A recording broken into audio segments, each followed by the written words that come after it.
entry door, and the door opens and closes properly.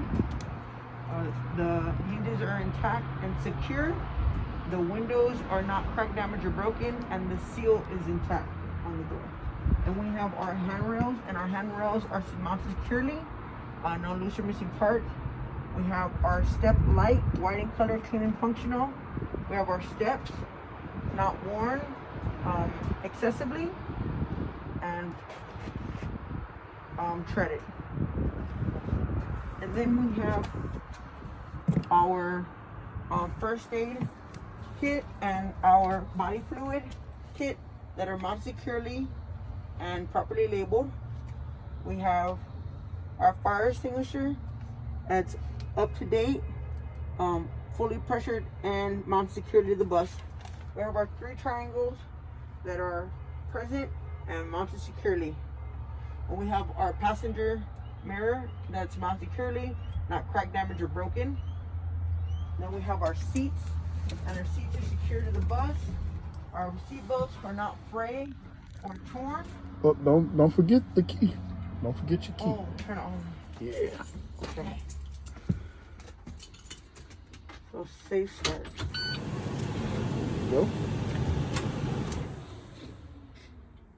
Okay. Right. And then we have our seats secured to the bus, and our seat belts not frayed or torn. Okay. Okay.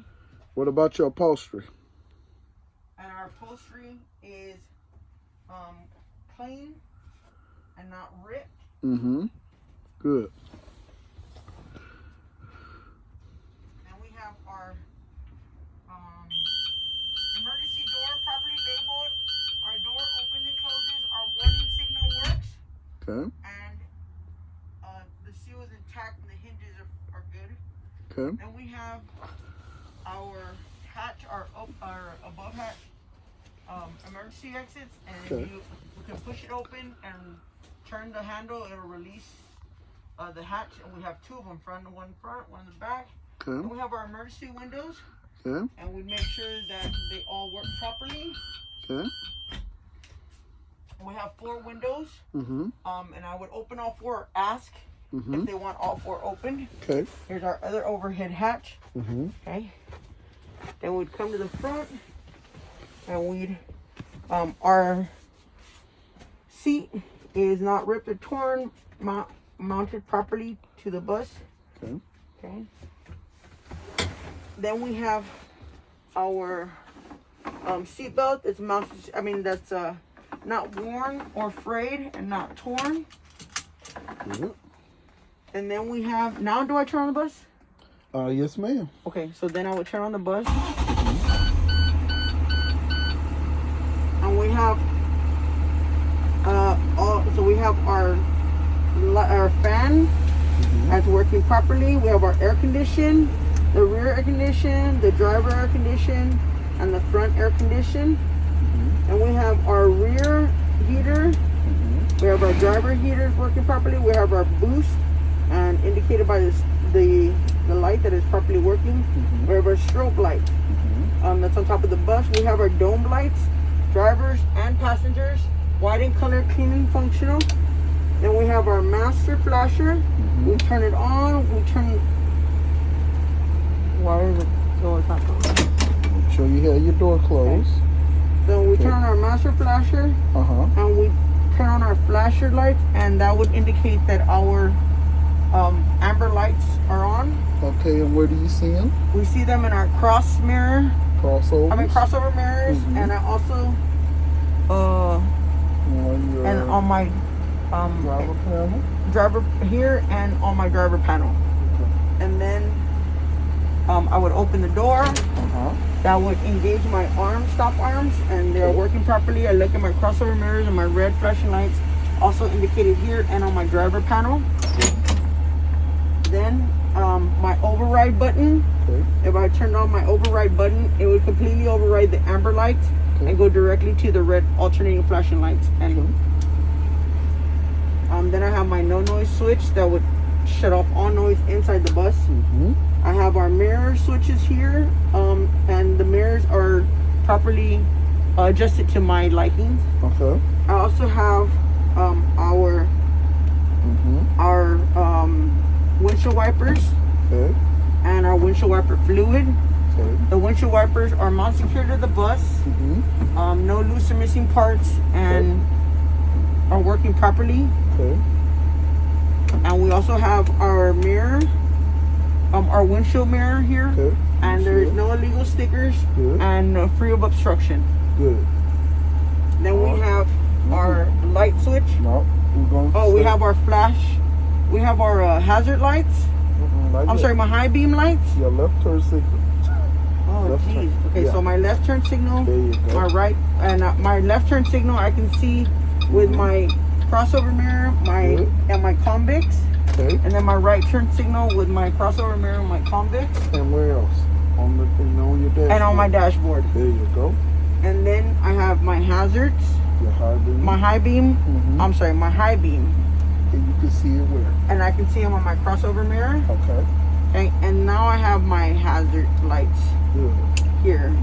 Okay. Okay, and I can see them on my dash and my crossover mirror, And where else?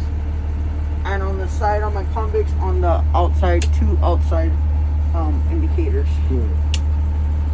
And then we have our horn that works properly, Good. and then we have Your gauges. our gauges. Okay. Our transmission fluid should be read between 140 and 200 Fahrenheit. Our DEF fuel is at an adequate level. Good. Our water should be between 170 and 200 Fahrenheit. Our oil should be between 5 and 20 psi in idle and 40 and 60 while running. Our tachometer measures revolutions per minute. Our speedometer measures miles per hour. Our voltmeter measures between 14 and 16 to be at adequate level. And then our fuel is at adequate level. Okay. Then we have our primary and secondary air brake, and that should measure between 120 and 125 psi. Okay. And then we have our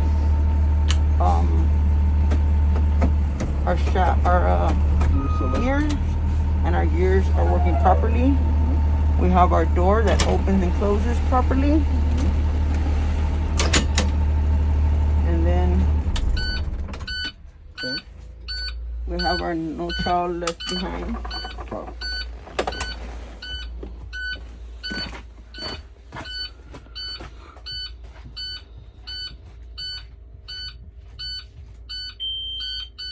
Okay.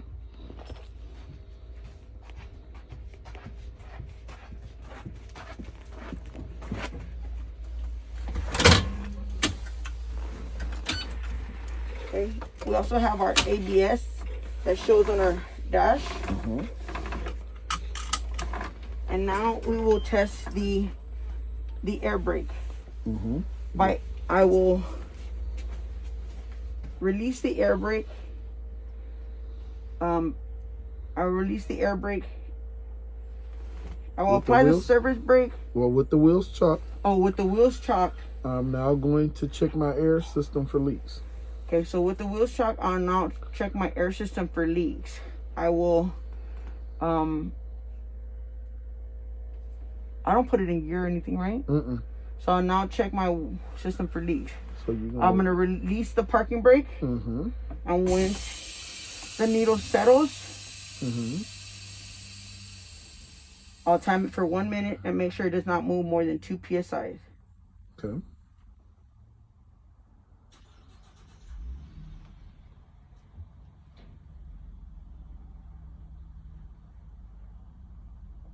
Okay, 1 minute has passed, Okay. and psi did not move more than 2 psi. Okay.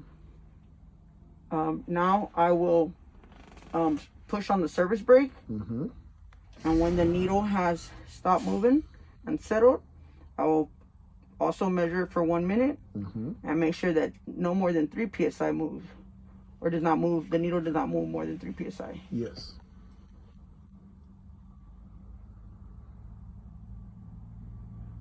Okay, 1 minute has passed. The needle did not move more than 3 psi. Now I'll begin fanning my brake. Okay. When fanning my brake at 60 psi, there will be a warning buzzer and light, or warning sound and light, between 20 and 40 psi, it will engage the parking brake.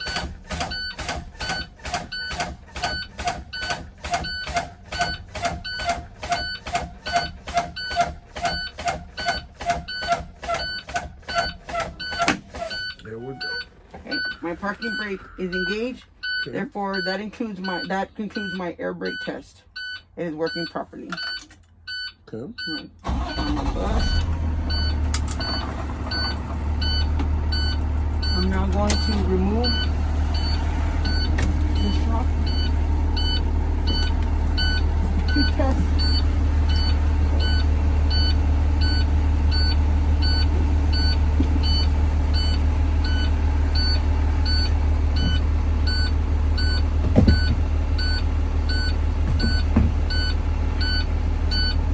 I will now test my parking brake.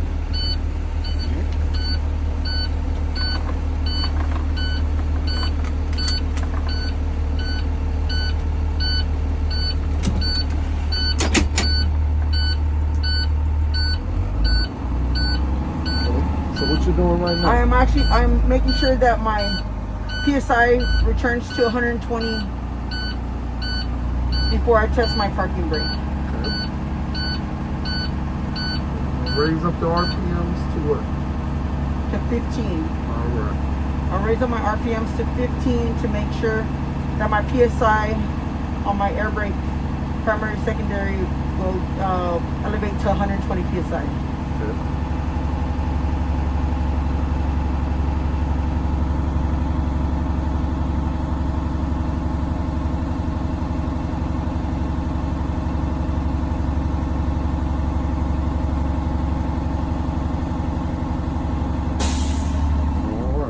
Good. With my parking brake still on, I will press on the service brake, put it in drive, and go up to 1500 revolutions per minute, and make sure that my parking brake does work.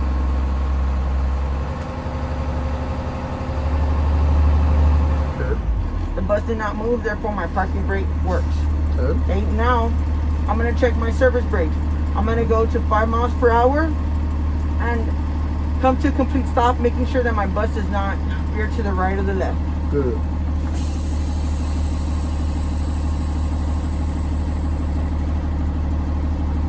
Gotta turn on my light. Oh, my lights are already on.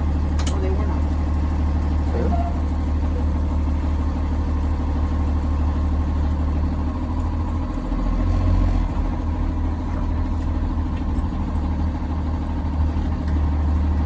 My brake worked. My service brake worked. And the bus did not Do veer not to veer the... to the right or the left. Okay. Therefore, this concludes my pre-trip inspection and my brake inspection. This concludes my Air brake test? air brake test, parking brake test. Do I say all three? No, you'll just say your air brake test. So this concludes my air brake test, and then- my pre-trip inspection is complete. There you go.